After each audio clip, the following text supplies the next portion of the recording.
क्या चल रहा था बताइए। हाँ, क्या? अच्छा, ब्यावर पढ़ रहे हैं ना। ब्यावर किस संभाग में आता है, फटाफट बताओ। अजमेर संभाग में आता है। अजमेर संभाग में कितने जिले आते हैं? अजमेर संभाग में कितने जिले आते हैं? 7 जिले आते हैं अजमेर संभाग में। अजमेर संभाग कब बना? 1987। 1987। और उस समय मुख्यमंत्री कौन थे? हरदेव जोशी। ये कौन से नंबर का संभाग है? छठवां संभाग है। अजमेर संभाग छठवां संभाग है ना। अजमेर संभाग में जो 7 जिले वर्तमान में आते हैं, कितने जिले आते हैं? कौन, उनकी ट्रिक क्या बताई गई थी? आज के ब्याह तो सेनाई डीजे से होते हैं, ये चीजें आप लोग पढ़ रहे थे है ना। फिर अजमेर संभाग में बताएं उपखंड कितने हैं? उपखंड कितने हैं? तहसीलें कितनी हैं? 7। तो उपखंड कितने हैं? 6 उपखंड है ना। अजमेर संभाग में उपखंड, सॉरी अजमेर नहीं, ब्यावर। ब्यावर जो पढ़ रहे थे, ब्यावर किस में आएगा? अजमेर में। तो ब्यावर में कितने उपखंड और कितनी तहसील है? तो इस तरह से ये आपका चल रहा था कौन सा? ब्यावर। तो आइए देखते हैं, आगे बढ़ाते हैं ब्यावर को। पढ़िएगा ब्यावर। देखो, ये हमारा जिला चल रहा है कौन सा? ब्यावर। ब्यावर को आप पढ़ रहे हैं और देखें अच्छे से ब्यावर को लेके क्या क्या सवाल बन सकते हैं। तो पहले थोड़ा सा रिवाइज में करूंगा ब्यावर जिसे आप पढ़ रहे थे, यानी ब्यावर। ब्यावर जिला, ठीक है। ये जिला आप पढ़ रहे थे कौन सा जिला? ब्यावर जिला। अब ब्यावर जो जिला है, इस जिले को लेके क्या क्या चर्चाएं हमारी हो चुकी हैं, देखिएगा थोड़ा सा करते हैं रिपीट। ब्यावर जिला, सबसे पहली बात तो ब्यावर जो जिला है, इस जिले का याद रखें गठन। ब्यावर जिले का क्या गठन कब हुआ, यानी कब बना ये जिला? तो कोई भी नया जिला जो बना है वो कब बना है? 7 अगस्त 2023 में बना है। यानी ये 7 अगस्त, याद रखें, 7 अगस्त 2000 कितने को बना?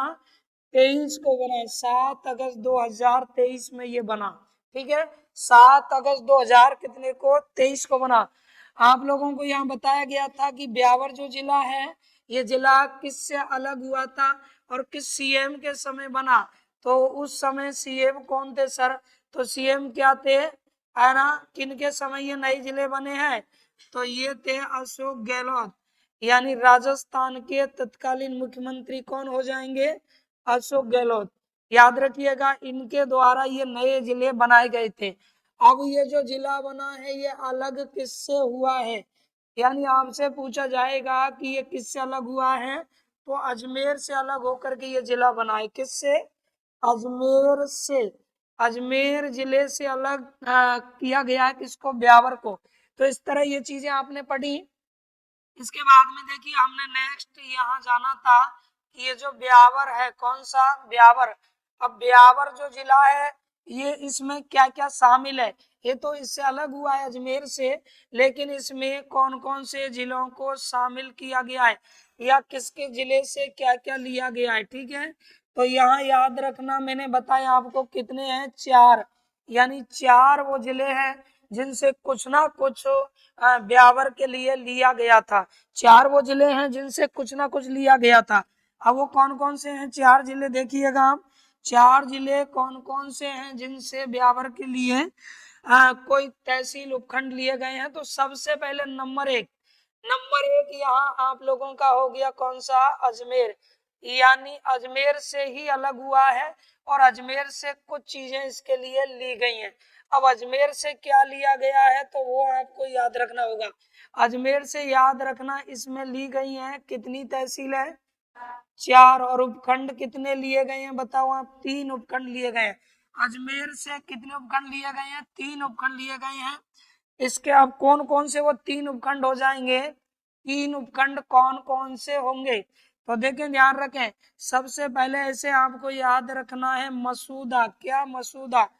कल वाला ये थोड़ा करेक्शन कर लेना है आपको, अभी मैं ये बता दूंगा। मसूदा। उसके बाद में एक हो गया अपना कौन सा? ब्यावर। ब्यावर हो गया। एक आपका हो गया कौन सा? टोटगढ़।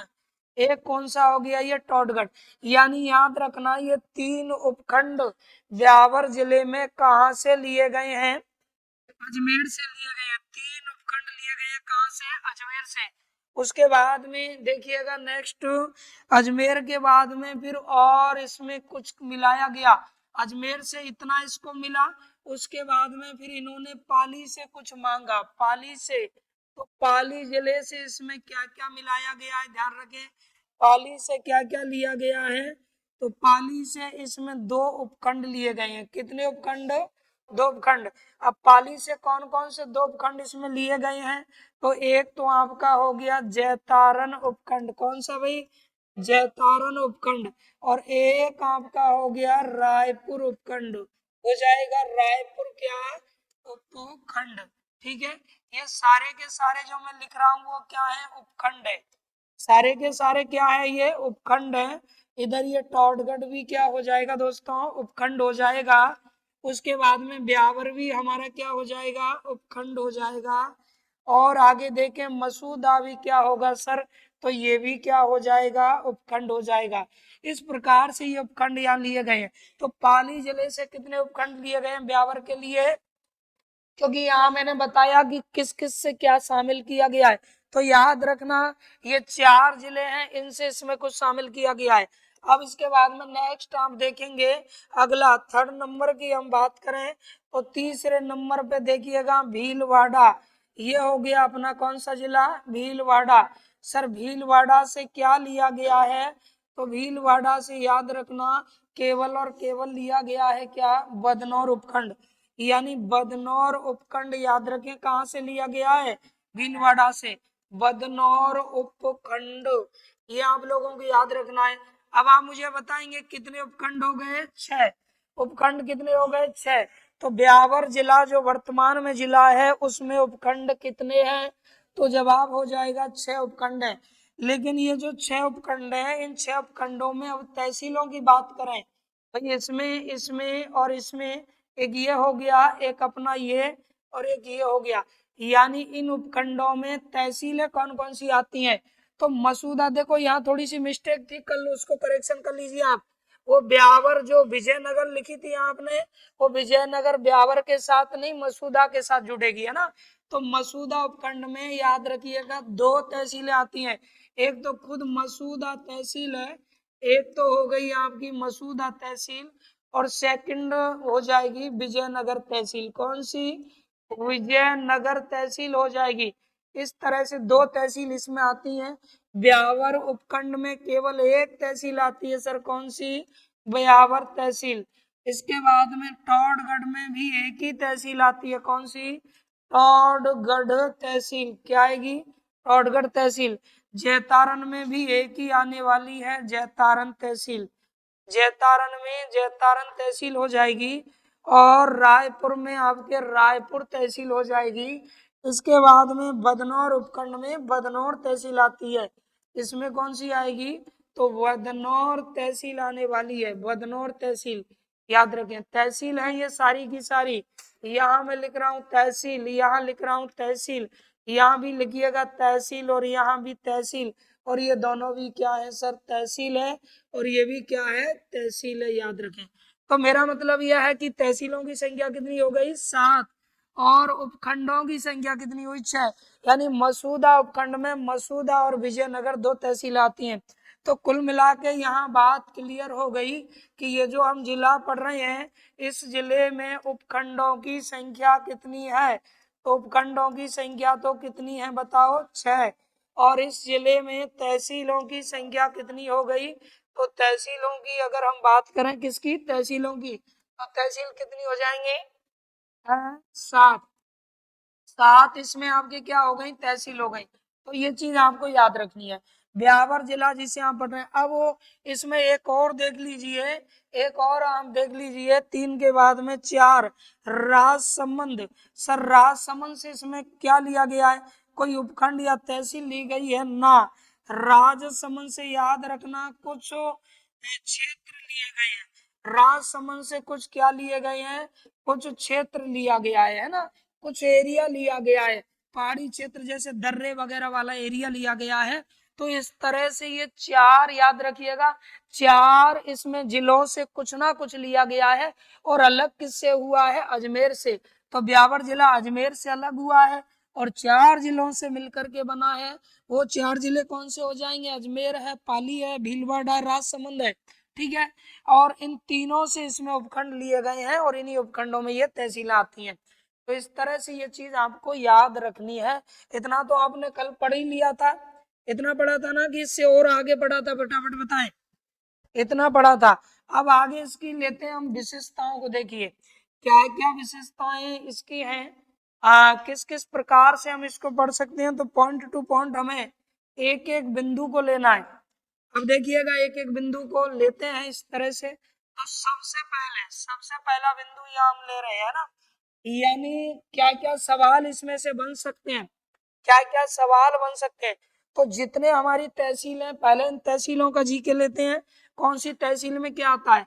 तो सबसे पहले आप लेंगे इसमें मसूदा, जो कि एक उपखंड भी है और एक क्या है गुरुजी, मसूदा उपखंड भी है और एक क्या है, तहसील भी है। अब देखो आप मसूदा को लेके क्या सवाल बन सकता है, तो वो देखिएगा मसूदा, याद रखें मसूदा एक उपखंड भी है और मसूदा क्या है, तहसील भी है, जो वर्तमान में किस में है, ब्यावर में है। मसूदा राजस्थान का सबसे पहला गांव था मसूदा। मसूदा जो पूरी तरह पूर्णतः क्या हो गया था, साक्षर हो गया। तो ये बहुत इंपॉर्टेंट सवाल है इसका, लिखते चलिएगा आप साथ में। यह राज्य राज्य का प्रथम हो, यह राज्य का प्रथम हो कैसा, पूर्ण साक्षर, राज्य का प्रथम हो पूर्ण पूर्ण साक्षर पूर्ण साक्षर गांव माना जाता है, गांव माना जाता है, माना जाता है। तो इस तरह से ये बिंदु आपको याद रखना है, किसको लेकर के, मसूदा को लेकर के। यानी ये राज्य का प्रथम पूर्ण साक्षर क्या माना जाता है, गांव माना जाता है। एक बिंदु ये याद रखना है, ठीक है। उसके बाद में दूसरे बिंदु को लेते हैं, देखिएगा नेक्स्ट अगला एक है बदनौर। कौन सा है, बदनौर। तो ये पॉइंट बनाए आप, अगला पॉइंट हम बदनौर के विषय में पढ़ रहे हैं और बदनौर को लेके क्या क्या सवाल बन सकते हैं। देखिएगा बदनौर याद रखना एक उपखंड भी है और तहसील भी है, जो कहाँ से, भीलवाड़ा से। तो सबसे पहली बात तो बदनौर बदनौर को इसमें ब्यावर, बदनौर को ब्यावर जिले में, ब्यावर में जिले में कहा से लिया गया है बताओ, जिले में भीलवाड़ा, भीलवाड़ा से, भीलवाड़ा से क्या लिया गया है। सबसे पहली बात तो ये याद रखनी है, यानी बदनौर जो क्षेत्र है वो कहाँ से लिया गया है, भीलवाड़ा से लिया गया है। दूसरा सवाल सुनिएगा, बदनौर कहाँ से लिया गया है, भीलवाड़ा से लिया गया है। चलो ठीक है आगे देखते हैं। बदनौर जो है याद रखें, बदनौर में बदनौर में क्या हुआ था, बदनौर में 1457 ईस्वी में, बदनौर में 1400 कितने में भाई, 57 ईस्वी में क्या हो गया गुरुजी, 1457 ईस्वी में किसने, कुंभा ने, दोस्तों किसने, कुंभा ने क्या करवाया यहाँ पर, 1457 ईस्वी में कुंभा ने कुशाल माता, कौन सी माता थी, कुशाल माता, याद रखें कुशाल माता का मंदिर बनवाया, कुशाल माता का मंदिर बनवाया। तो कुशाल माता का मंदिर बताओ कहाँ है, बदनौर में है। बदनौर जो कि वर्तमान में किस में आएगा, ब्यावर जिले में आ चुका है, भीलवाड़ा से ये हिस्सा लिया गया है। और कुशाल माता का मंदिर इसी बदनौर में किसने बनवाया, तो कुशाल माता का मंदिर इसी बदनौर में है। किसके द्वारा बनवाया गया?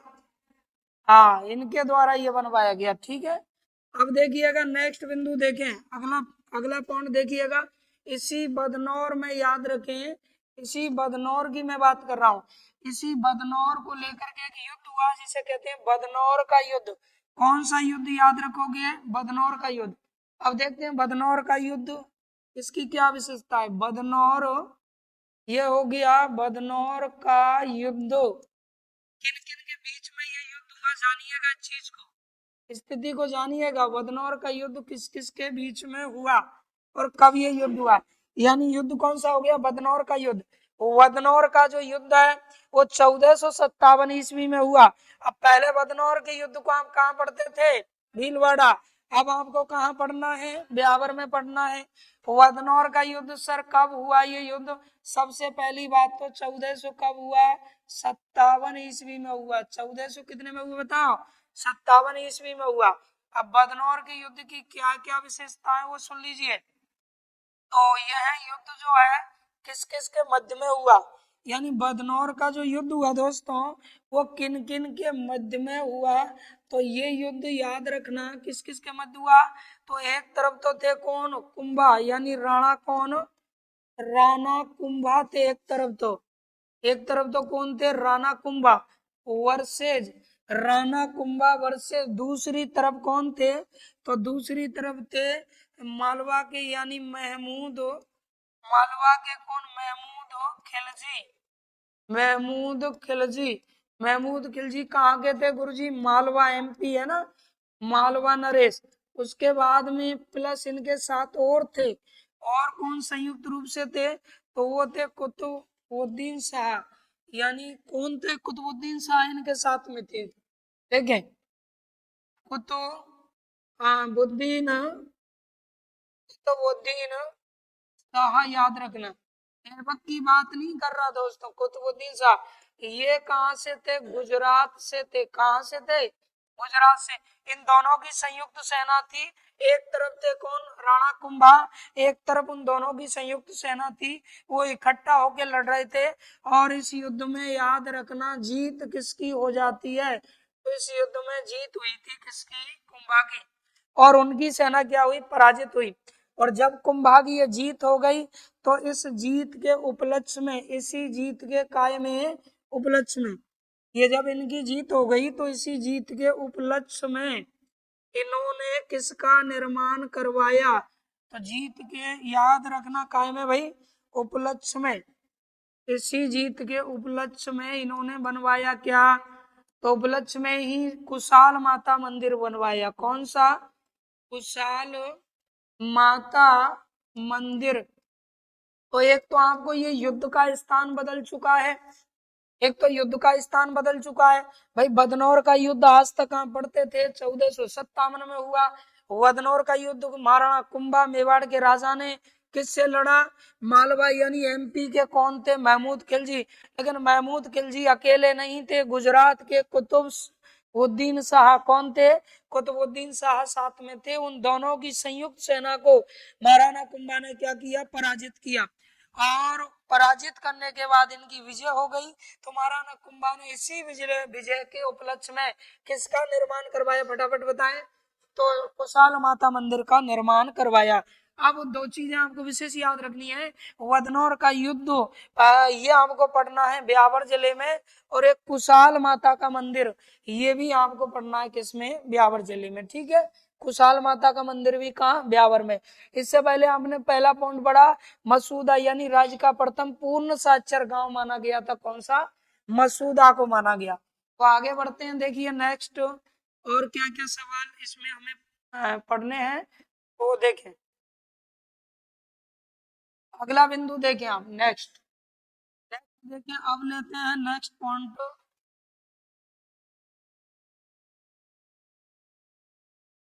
देखिएगा, अगला नेक्स्ट पॉइंट देखें आप। तो ये हमने पढ़ा है इसके विषय में। अब वो बताएंगे आप मुझे, पाली से रायपुर और जैतारण लिए गए। तो जैतारण याद रखें, जैतारण बहुत बहुत इंपॉर्टेंट है। जैतारण जो वर्तमान में कहाँ आ चुका है? जैतारण, जैतारण अब जैतारण का पूरा जीके किस में चला गया सर? जैतारण किस में चला गया? ब्यावर में। तो आप मुझे बताएं जैतारण कहाँ है? ब्यावर में। किसमें है? ब्यावर जिले में आ गया है। इसको जोड़ करके पढ़िएगा ताकि दिक्कत नहीं आए। जैतारण, अब जैतारण के युद्ध हम पढ़ते थे। जैतारण में युद्ध हुआ कौन सा? गिरी सुमेल का युद्ध पढ़ते थे ना। जैतारण, जैतारण पहले कहाँ पढ़ते थे बताओ? पाली में पढ़ते थे। पहले कहाँ पढ़ते हैं? पाली में। तो लिखते हैं जैतारण के विषय में क्या क्या सवाल बनते हैं जैतारण को लेकर के। देखो ये जो जैतारण है ये पहले पाली में आता था। पहले पहले जैतारण, जैतारण पाली, पहले जैतारण किस में आता बताओ? पाली में। पहले जैतारण पाली जिले में, पाली जिले में शामिल था। पाली जिले में शामिल था। जो अब कहाँ काउंट करोगे इसे? जो अब किस में? जो अब बयावर, बयावर जिले में, जिले में स्थित है। बयावर जिले में क्या है? स्थित है। पहली बात तो ये याद रखो, जैतारण पहले जो किस में आता था? पाली में आता था। वर्तमान में किस जिले में स्थित है? ब्यावर जिले में स्थित है। ठीक है। अब इसी जैतारण में याद रखना एक युद्ध हुआ। इसी जैतारण में क्या हुआ? एक युद्ध हुआ और युद्ध का नाम क्या था? जैतारण का युद्ध। कौन सा युद्ध हुआ? जैतारण। इसी को कहा गया गिरी सुमेल। जैतारण या कौन सा? गिरी सुमेल। जैतारण या गिरी सुमेल युद्ध, ये याद रखें। अब इस युद्ध की स्थितियां बदल चुकी है। पहले आप इसे किस में पढ़ते थे? पाली में। अब इसे किस जिले में पढ़ोगे? ब्यावर जिले में पढ़ोगे। अब वर्तमान में ये ब्यावर में पढ़ना, याद रखना जैतारण या गिरी सुमेल का क्या युद्ध। अब देखो जैतारण या गिरी सुमेल का जो युद्ध है उस युद्ध की विशेषता देखिए। जैतारण या गिरी सुमेल का जो युद्ध हुआ वो युद्ध याद रखना दिल्ली के सूरी वंश के संस्थापक कौन? शेरशाह सूरी। यानी शेरशाह सूरी और किसके बीच में लड़ा गया था? शेरशाह सूरी और किसके बीच में लड़ा गया? फटाफट बताओ। Very good. तो ये जो युद्ध हुआ है ये युद्ध याद रखना किन के मध्य में लड़ा गया? मध्य, किन किन के मध्य में हुआ? तो एक तो थे कौन? मालदेव। कौन थे भाई? मालदेव थे। मालदेव कहाँ के शासक थे बताएं? मारवाड़ के, यानी राठौर वंशीय राजा थे मालदेव, जो 1531 से लेकर के और 1500 कितने तक, 62 तक शासक रहे। मालदेव वर्षिप इधर कौन थे? शेर शाह सूरी। शेर शाह सूरी, इनके बीच में ये युद्ध हुआ। यानी मालदेव और शेरशाह सूरी के बीच में ये युद्ध हुआ। इस युद्ध में याद रखें शेरशाह सूरी की क्या हो जाती है? विजय। शेरशाह सूरी की इस युद्ध में क्या हुई थी? विजय हुई। जैतारण के युद्ध में विजय किसकी हुई? तो शेरशाह सूरी की क्या हुई थी? विजय हुई। यानी शेरशाह की इस युद्ध में होती है विजय। और इस युद्ध में शेरशाह के सेनापति जो लड़ रहे थे, शेरशाह के सेनापति जिनका नाम क्या था? शेर, एक मिनट, मालदेव के, सॉरी है ना, मालदेव के जो सेनापति थे जिनका नाम क्या था, जो कि बहुत ही चर्चित सेनापति रहे थे। तो एक का नाम था दोस्तों क्या? जैता, और दूसरे का नाम क्या था? कूपा। यानी जैता और कूपा दोनों ने अपनी वीरता का क्या दिया? परिचय। अब मैं आपको इस युद्ध के विषय में डिटेल से बता रहा हूँ, देखें सुने। जैतारण या गिरी सुमेल का युद्ध समझ लीजिए, इसको पहले आप नोट कर लें ताकि मैं ये आगे बढ़ा दूं। इसको नोट कर लीजिए फटाफट। ये जो युद्ध हुआ इस युद्ध की वास्तविकता क्या है, क्या कहानी है इस युद्ध के विषय में, देखिएगा। सुनो, इधर ध्यान लगाओ, बोर्ड की ओर देखो। इस तरह से ये दिल्ली हो गई, इस तरह से ये क्या हो गई दोस्तों? दिल्ली हो गई। अब दिल्ली में शेरशाह सूरी, यानी सूरी वंश के संस्थापक शेरशाह सूरी, शेरशाह सूरी 1540 में बिलग्राम के युद्ध में हुमायूं को पराजित करके दिल्ली के क्या बन गए? शासक।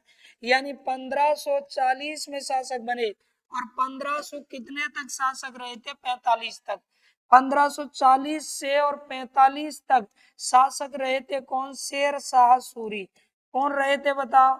शेर शाह सूरी ने शासन किया। शेर शाह सूरी बाद में ये अपने एक हथियार के से ही मारे गए थे, उक्का। हथियार का नाम क्या था? उक्का, है ना। तो याद रखें शेर शाह सूरी 1540 से 45 तक शासक रहे। अब शेर शाह सूरी शासक रहे तो किन को पराजित करके शासक बने? शेर शाह सूरी दिल्ली के राजा बने थे किसको पराजित करके? तो हुमायूं को पराजित किया दोस्तों। किसको? हुमायूं को।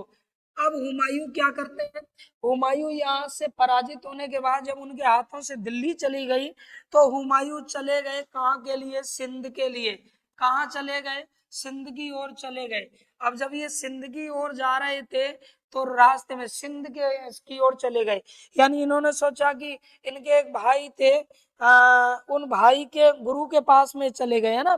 अकबर जामी जो है उनके पास चले गए थे। हुमायूं, अस्करी, हिंदाल, तो ये भाई थे ना। कामरान, कामरान इनसे छोटा था। तो याद रखें इनके पास ये चले गए। अब जैसे ही सिंध जा रहे थे तो सिंध जाते समय रास्ते में क्या होता है? सिंध जाते समय रास्ते में इनकी मुलाकात होती है। मुलाकात किससे हो जाती है? क्योंकि ये मारवाड़ होके गुजर रहे थे तो इनकी मुलाकात मारवाड़ के किससे हो जाती है? मालदेव से मुलाकात हो जाती है दोस्तों। मालदेव, मालदेव वो राजा जो 1531 से 1500 कितने तक, 62 तक मारवाड़ का राजा रहा था मालदेव। ये वही मालदेव हैं जिनकी पत्नी थी कौन? उमादेव भटियानी, जिसे इतिहास में क्या कहते हैं? रूठी रानी। तो मालदेव से मुलाकात हुई तो मालदेव ने कहा कि महाराज इस तरह से दिल्ली का शासन छोड़कर तुम्हें जाने की जरूरत नहीं है और मैं तुम्हारी मदद करूंगा और तुम अपने शासन को फिर से प्राप्त करो और शेर शाह से डरने की जरूरत नहीं है, मैं तुम्हारे साथ हूँ। तो जैसे ही इसने मालदेव ने शेर शाह का साथ देने के हुमायूं का साथ देने की बात कही थी तो याद रखना हुमायूं जो है दोस्तों, कौन? हुमायूं। हुमायूं ने मना कर दिया कि अभी मुझे किसी प्रकार की मदद की क्या नहीं है? जरूरत नहीं है, और मदद की जरूरत होगी तो मैं आपको बोलूंगा। तो कहते हैं दोस्तों कि ये हुमायूं तो सिंध चला गया और वहां अकबर जामी की पुत्री हमीदा बानो बेगम से क्या कर लिया? विवाह कर लिया। बाद में अकबर का जन्म हुआ और वहां पाकिस्तान वहां राणा वीर साल के महल में रहने लगा, अमरकोट में। लेकिन ये जो है याद रखना, ये इस बात का पता लग गया था किसको? शेर शाह सूरी को, कि मैंने दिल्ली से बिलग्राम के युद्ध में पराजित करके, क्योंकि शेर शाह ने हुमायूं से दिल्ली जब छीनी थी तो एक युद्ध लड़ा, बिलग्राम कन्नौज का युद्ध है ना, उस युद्ध में पराजित करके मैंने दिल्ली तो हासिल कर ली, लेकिन जिसको दिल्ली से मैंने भगाया है हुमायूं को, वो हुमायूं जब सिंध जा रहा था तब मारवाड़ का शासक कौन? मालदेव, उसकी मदद करने की बात कर रहा था। इसीलिए याद रखना मैं मालदेव को नहीं छोड़ूंगा। मेरा मतलब यह है कि यहाँ से शेरशाह सूरी और मालदेव दोनों के बीच में शत्रुता पैदा हो गई। तो इन दोनों की दुश्मनी का एक कारण तो ये था, यानी क्या वजह थी कि जैतारण का युद्ध इन दोनों के बीच में हुआ? तो पहला कारण ये था कि शेरशाह सूरी ने जिससे दिल्ली का शासन लिया वो जैसे ही सिंध के लिए जा रहा था तो उसकी मदद करने की बात कौन कर रहा था? मालदेव। तो ये बात इसके कानों में पहुंची और ये फिर इसका विरोधी हो गया, यानी शेरशाह ने उसी दिन निश्चय कर लिया कि मैं मालदेव को पराजित करूंगा, मालदेव को नहीं छोड़ूंगा, क्योंकि वो मेरे द्वारा भगाए गए उस व्यक्ति का क्या क्या दे रहा है? उसकी मदद कर रहा है, साथ दे रहा है। पहली दुश्मनी। दूसरी दुश्मनी क्या थी देखें, ये जो मालदेव है याद रखें, कौन? मालदेव। मालदेव ने दोस्तों क्या किया? मालदेव ने 1541 ईस्वी में अपने ही पड़ोसी पर आक्रमण किया, और अपने ही पड़ोसी किस पर? बीकानेर पर आक्रमण किया। और बीकानेर जो है यहाँ आक्रमण किया। बीकानेर के उस समय राजा थे जैतसी। कौन थे? राव जैतसी राजा थे। और राव जैसी याद रखना इन पर आक्रमण किया और राव जैसी इतने घायल हो गए कि बाद में इनकी मृत्यु हो गई। यानी कुल मिला के बीकानेर हड़प लिया किसने? मालदेव ने। इस युद्ध को, ये युद्ध किस नाम से इस युद्ध को जाना जाता है? ये इंपॉर्टेंट सवाल है, फटाफट बताओ। 1541 में मालदेव ने राव जैसी को पराजित किया, बताओगे? तो दोस्तों इस युद्ध का नाम था कौन सा? पाहोवा का युद्ध। कौन सा युद्ध था? पाहोवा। इसी को याद रखना, कहते हैं कौन सा? साहेबा युद्ध। इसी को दोस्तों कहा जाता है साहेबा युद्ध। तो याद रखें 1541 में मारवाड़ के जोधपुर के राजा मालदेव ने और बीकानेर के किसको? राव जैसी को पराजित कर दिया। अब जब राव जैसी को पराजित कर दिया तो राव जैसी इतना घायल हो गया कि बाद में उसकी मृत्यु भी हो गई। तो राव जैसी के पुत्र कल्याणमल थे दोस्तों। कौन थे? कल्याणमल, जो उस समय निकल के हरियाणा की तरफ चले गए। और कल्याणमल बाद में दिल्ली के राजा किससे जा मिले? शेरशाह सूरी से। यानी मुलाकात कर लेते हैं, मुलाकात कर लेते हैं। किसने मुलाकात की? तो कल्याणमल ने। कल्याणमल ने। कल्याणमल बताओ राव जैसी का क्या था? बेटा था। और कल्याणमल ने जब मुलाकात की तो फिर इसने पूछा शेरशाह सूरी ने कि बताओ आपकी तकलीफ क्या है, दिक्कत क्या है? तो कल्याणमल ने कहा कि बड़ी दिक्कत है, बड़ी दिक्कत है। मैं बीकानेर के राव जैसी का पुत्र हूँ और हमारे पिताजी से हमारे ही पड़ोसी किसने? मालदेव ने बीकानेर छीन लिया, साहेबा का युद्ध लड़ा, पिताजी इतने घायल हो गए कि उनकी मृत्यु भी हो गई। और मैं ये उम्मीद लेकर के आया हूं तुम्हारी शरण में कि आप मुझे मालदेव से हमारा बीकानेर दिलवाओगे। तो शेरशाह सूरी ने कहा कि कौन सा मालदेव? वो जोधपुर वाला मालदेव, मारवाड़ का। बोला हाँ। बोला ठीक है, उसपे तो मुझे पहले से ही गुस्सा आ रहा है, पहले से। तो इसने क्या किया? कटे पे नमक छिड़क दिया। एक तो शेरशाह सूरी को पहले से ही गुस्सा आ रहा था और एक ये कारण हो गया। ये दो ऐसी वजह थी, इन वजहों के कारण हुआ था शेरशाह ने आक्रमण किया किस पर? मालदेव पर। और मालदेव पर आक्रमण किया तो ये युद्ध कहलाया कौन सा युद्ध? जैतारण का युद्ध। ये जैतारण का युद्ध याद रखना कब हुआ दोस्तों? तो ये 5 जनवरी, 5 जनवरी 1500 कितने 44 को ही हुआ। और जब जैतारण का युद्ध हुआ तो जैतारण के युद्ध में शेरशाह सूरी और किन के बीच में हुआ? मालदेव। और शेरशाह सूरी का साथ बीकानेर के कौन से राजा दे रहे? तो कल्याणमल दे रहे थे। इस तरह के सवाल भी आते हैं एग्जाम में। बीकानेर के कल्याणमल क्या दे रहे थे? साथ दे रहे थे। ठीक है। अब इसके बाद में क्या हुआ सुनिए। ये युद्ध जब हुआ तो उस समय ऐसा कहते हैं कि मालदेव के सेनापति कौन थे? जैता और कूपा। अब जैता और कूपा जो मालदेव के क्या थे? सेनापति थे। तो जैता और कूपा जो हैं वो बड़े वीर पराक्रमी थे। पर बताते हैं कि इस युद्ध से पहले शेरशाह सूरी ने कूटनीति अपनाई। यानी ये जो शेरशाह सूरी है ना, इसने अपनाई क्या? कूटनीति।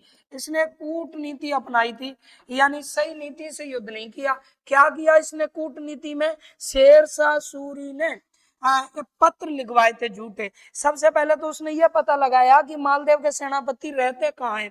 अब वो जहां रहते थे ना सेनापति, जो भी उनका आवास था, उन आवासों में कहते हैं कि 10-10 हजार रुपए रखवा दिए गुप्त तरीके से।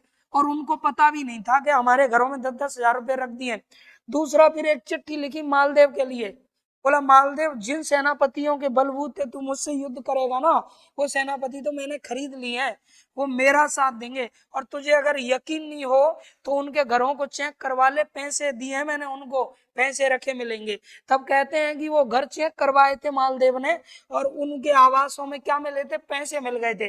अब तो पूरी तरह क्या है? सफल हो गया कौन? शेरशाह सूरी। और मालदेव का दिमाग खराब हो गया कि वास्तव में ही ऐसा हुआ है, जब मेरे सेनापति ही बिक गए तो फिर मेरा युद्ध करना ही बेकार है। और ऐसा कहते हैं कि ये मालदेव जो है युद्ध से पहले ही भाग गया, इस युद्ध में था ही नहीं मालदेव। मालदेव एक दिन पहले ही निकल गया, अगर ये पहले वाली रात में ही निकल गया। और जाके कहते हैं कि इसने शरण ले ली कहाँ? कौन से दुर्ग में शरण ली बताओ? सिवाना दुर्ग में। और सिवाना दुर्ग वर्तमान में बाड़मेर में नहीं, किस में आता है? बालोतरा में आता है। सिवाना दुर्ग को कहते हैं मारवाड़ के राजाओं की शरण स्थली। उसमें शरण ले ली जा करके। अब सुबह हुआ तो जैता और कूपा सोचे कि महाराज कहाँ चले गए, समझ ही नहीं पाए थे मालदेव की कहीं चाल तो नहीं है। उसने कोई छानबीन भी नहीं की। अब जैता कूपा को पता लगा कि भाई इस तरह से चले गए, वो तो ऐसी घटना घटित हुई है, अब इनको युद्ध तो करना था। तो बेचारे जैता कूपा ने ये युद्ध लड़ा। जैता कूपा ने युद्ध लड़ा और कहते हैं कि अपनी वीरता अच्छे से दिखाई थे। एक बार तो शेरशाह सूरी के दांत खट्टे कर दिए दोस्तों। कहा जाता है कि नमाज तक अदा करनी पड़ी कि इस बार ऊपर वाले लाज बचाओ। तो जैता और कूपा जो हैं वो हालांकि इसमें मारे गए, इस युद्ध में, और जीत किसकी हुई? शेरशाह की।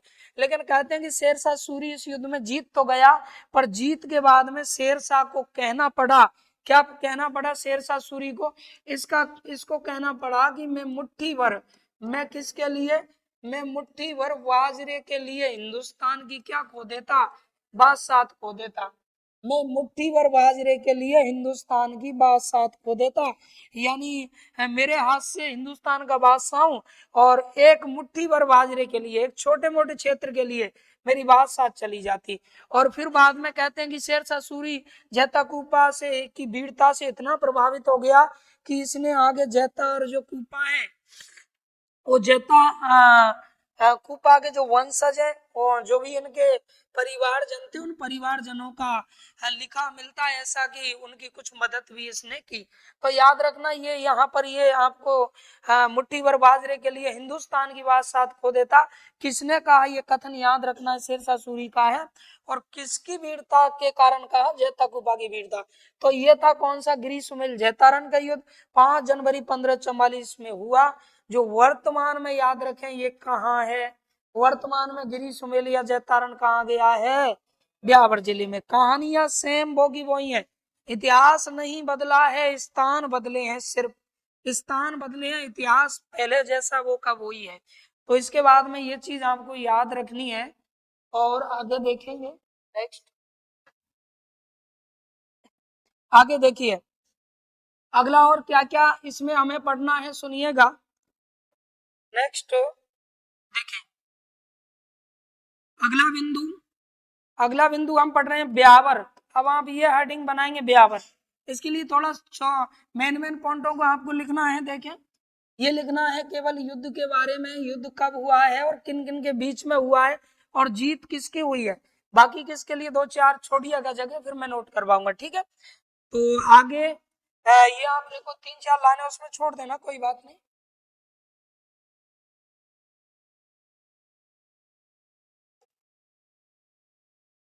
देखो, ब्यावर के विषय में सुनिए, ब्यावर।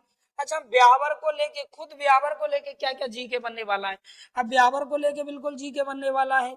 ब्यावर राजस्थान में आपने पढ़ा है, सूती वस्त्र, है ना? सूती वस्त्र, सूती वस्त्र, सूती वस्त्रों की अगर हम बात करें, राजस्थान में सूती वस्त्रों की आपको पता है कुल कितनी मिल है? सूती वस्त्रों की कुल कितनी मिल है?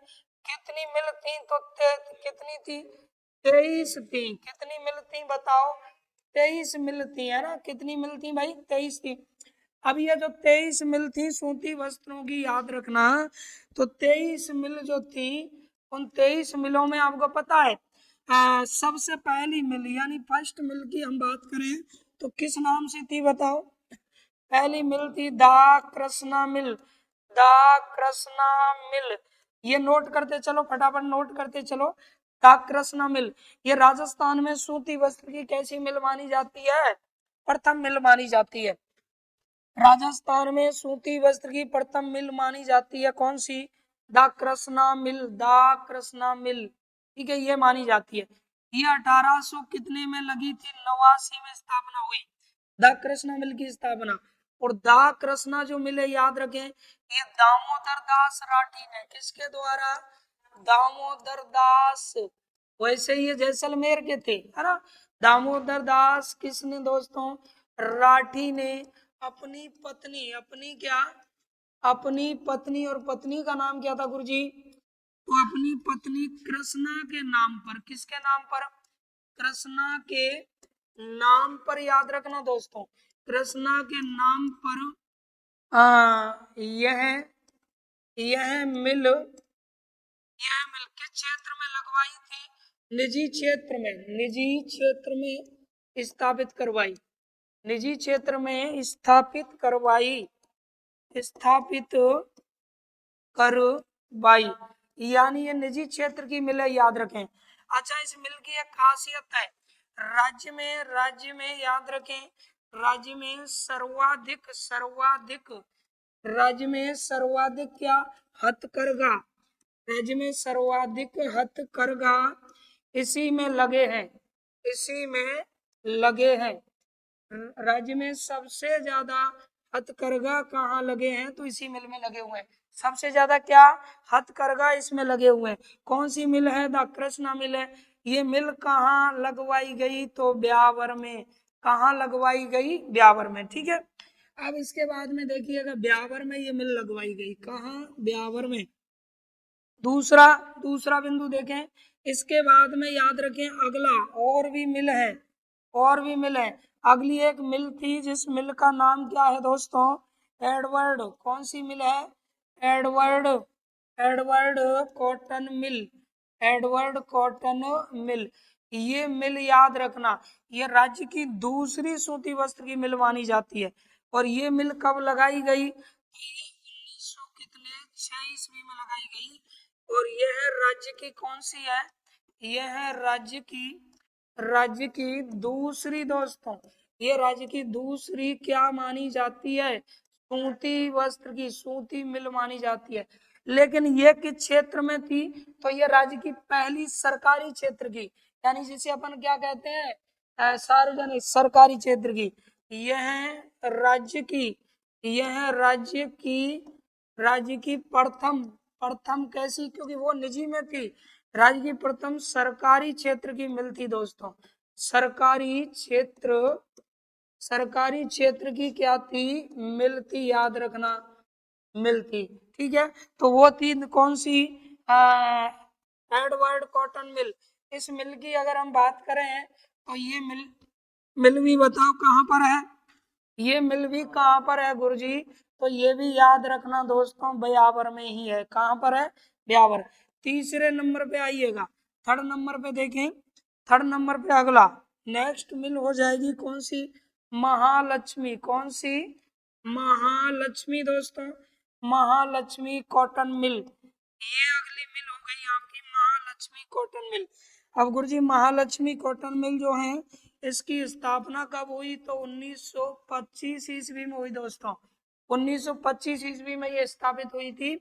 और महालक्ष्मी कॉटन मिल जो है 1925 में, तो यह है राज्य की, यह है किसकी, यह है राज्य की, राज्य की तीसरी, याद रखना तीसरी कैसी मिल है, तीसरी सूती मिल है दोस्तों। ये राज्य की तीसरी सूती मिल मानी जाती है, राज्य में तीसरी सूती मिल मानी जाती है। ठीक है, अब इसके बाद में एक और मिल हम याद रख सकते हैं, तो एक और आपकी मिल हो जाएगी कौन सी, तो नेक्स्ट जो मिल है वो अपनी मिल होगी विजयनगर कॉटन मिल। यानी अगली मिल आपको याद रखनी है विजयनगर, विजयनगर कॉटन मिल दोस्तों। विजयनगर क्या, कॉटन और मिल, विजयनगर याद रखें, कॉटन मिल, एक ये याद रखनी है। अच्छा ये जो है ये भी महालक्ष्मी कहाँ पर है, ब्यावर में। महालक्ष्मी कहाँ है, ब्यावर में। अब विजयनगर कॉटन मिल देखो, विजयनगर कॉटन मिल जो है वो ब्यावर में नहीं है, ये आपको याद रखनी है, ये विजयनगर में है। कहाँ पर है, विजयनगर में है, मसूदा है ना विजयनगर, विजयनगर किस उपखंड में, मसूदा। तो इसके ये कब लगाई गई, 1932 में, 1900 कितने में, 32 में। तो यह है याद रखना, यह है मसूदा उपखंड के, मसूदा उपखंड, मसूदा उपखंड के कहाँ पर है, विजयनगर में स्थित है। कहाँ पर है दोस्तों, विजयनगर तहसील में स्थित है, विजयनगर तहसील में स्थित है। ये चीज आपको याद रखनी है, यानी विजयनगर कहाँ में स्थित है, तहसील में ये स्थित है। ठीक है, और ये जो आप देख रहे हैं यहाँ से लेके यहाँ तक, ये तीनों की तीनों मिले वर्तमान में क्या है, बंद, इनको बंद कर दिया गया।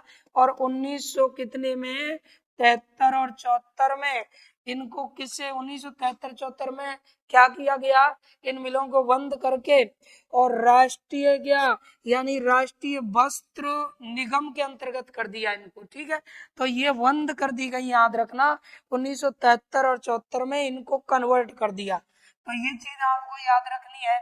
इसके अलावा देखिए और क्या क्या चीजें हैं जो फेमस हैं, सुनिएगा। तो एक है अपना नेक्स्ट सीमेंट, सीमेंट, सीमेंट के कुछ कारखाने इसमें आ चुके हैं, सीमेंट। अब सीमेंटों की बात करें तो सीमेंट के कौन कौन से कारखाने हैं जो इसमें आ चुके हैं, तो सबसे पहले आप याद रखेंगे सीमेंट के कारखानों में देखें, एक सीमेंट कारखाना है आपका कौन सा, राजश्री, कौन सा, राजश्री सीमेंट कारखाना, राजश्री क्या, सीमेंट कारखाना दोस्तों, राजश्री सीमेंट कारखाना बताओ कहाँ पर है, तो राजश्री सीमेंट कारखाना हो जाएगा आपका ब्यावर, किस में हो जाएगा, ब्यावर। और ब्यावर वर्तमान में क्या है बताओ, जिला है, वर्तमान में ब्यावर क्या बन चुका है, जिला बन चुका है। उसके बाद में नेक्स्ट आप देखेंगे अगला, अगला हो गया श्री सीमेंट कारखाना, श्री सीमेंट क्या हो जाएगा, कारखाना हो जाएगा। अब श्री सीमेंट कारखाना बताएंगे कहाँ पर है, तो ये भी ब्यावर जिले में, कहाँ पर है, ब्यावर जिले में है, ब्यावर जिला इसमें आएगा। श्री सीमेंट कारखाना जो है उसके विषय में सुन लीजिए, इसकी स्थापना जो हुई ना श्री सीमेंट कारखाने की, इसकी स्थापना हुई थी कब, 1985, 1900 कितने में हुई दोस्तों, 1900 कितने में, 85 ईस्वी में। दूसरी बात, श्री सीमेंट है इसकी उत्पादन क्षमता यानी डाई प्रोसेस है ना, राज्य में सर्वाधिक है, तो राज्य में सर्वाधिक, राज्य में सर्वाधिक क्या है इसकी, सर्वाधिक उत्पादन, राज्य में सर्वाधिक उत्पादन क्या रखता है ये, क्षमता वाला क्या है दोस्तों, क्षमता वाला कारखाना है, कारखाना है, नोट करते चलिए। राज्य में सर्वाधिक उत्पादन क्षमता वाला कारखाना कौन सा माना जाएगा, श्री सीमेंट कारखाना। इस कारखाने को याद रखना, दो बार सन 2000 कितने में 5 हुए, सन 2000 कितने में 8 में, है ना, 8 में क्या गोल्डन पीकॉक क्या मिल गया इसका, इसको गोल्डन पीकॉक पुरस्कार मिला है, गोल्डन पीकॉक पुरस्कार, पुरस्कार मिला, ये इसे मिल गया, डाई प्रोसेस सिस्टम ज्यादा है ना, गोल्डन पीकॉक पुरस्कार पा चुका है ये, ठीक है। अगला देखिएगा दोस्तों और क्या क्या चीजें हैं इसको लेकर के नेक्स्ट, तो एक चीज आपको ये याद रखनी है, एक चीज यहाँ याद रखनी है, और वो है तिल पट्टी उद्योग, याद रखें ब्यावर का है, कौन सा उद्योग, तिल पट्टी, तिल पट्टी है ना, तो तिल पट्टी जिसे कहते हैं, ये उद्योग कहाँ का है, तो ये भी आपको याद रखना कहाँ का है, ब्यावर का है, तिल पट्टी उद्योग कहाँ का है बताएंगे आप, तो ब्यावर का है, ठीक है। एक चीज और देखिएगा, अगला बिंदु, लूनी नदी, कौन सी नदी दोस्तों, लूनी प्लस खारी, लूनी प्लस खारी, तो ये दोनों की दोनों, एक लूनी और एक खारी, ये दोनों नदियां याद रखें किसमें, दोनों की दोनों लूनी और खारी नदियां ब्यावर में अब वर्तमान में बह रही हैं, ब्यावर में, ब्यावर में भी बहती है, तो ये बहती है, तो ब्यावर जिले में ये दो नदियां आपको काउंट कर लेनी है, बाकी के तो हम नदियों में पढ़ते ही हैं। अगला देखेंगे और क्या चीज है, सूंगनी नसवार, कौन सी नसवार, सूंगनी नसवार की अगर बात करें तो फिर हो जाएगा उत्तर क्या, ब्यावर हो जाएगा, क्या हो जाएगा, ब्यावर। अगला देखें आप, देवर भाभी की होली की बात करें, देवर क्या, भाभी, देवर भाभी की होली कहाँ की फेमस है दोस्तों, तो आपका जवाब क्या हो जाएगा, ब्यावर जिला हो जाएगा, क्या हो जाएगा, ब्यावर। इसके बाद में अगला सवाल देखिएगा नेक्स्ट, आगी बान, आगी बान, आगी बान क्या है बताएंगे आप, आगी बान समाचार पत्र है, आगी बान समाचार पत्र का, समाचार पत्र का क्या प्रकाशन, अब बताओ इसका प्रकाशन किसने किया, आगीवान समाचार पत्र का प्रकाशन जय नारायण व्यास ने, किसने किया, जय नारायण, जय नारायण व्यास ने दोस्तों, जय नारायण व्यास ने। अच्छा कहाँ से किया, ब्यावर से किया, कहाँ से किया, ब्यावर से, ब्यावर से, यहाँ से इसका प्रकाशन दोस्तों किया, तो जय नारायण व्यास ने इसका प्रकाशन कहाँ से किया, फटाफट बताएं, तो ब्यावर से इसका क्या किया गया, प्रकाशन किया गया, ठीक है। इसके बाद में देखो थेल्स पार याद रखना, क्या, थेल्स पार, फेल्सपार, ये फेल्सपार सर्वाधिक कहाँ निकलता है राज्य में, तो वो भी निकलता है फेल्सपार। एक मिनट एक मिनट, फेल्सपार यहाँ का उद्योग है, फेल्सपार हो गया है ना, तो ये ब्यावर से भी निकलता है, ज्यादा की बात नहीं कर रहा हूं मैं, फेल्सपार याद रखें कहाँ से, ब्यावर से भी निकलता है। तो इस तरह ये हमने चर्चा की किसकी, ब्यावर की।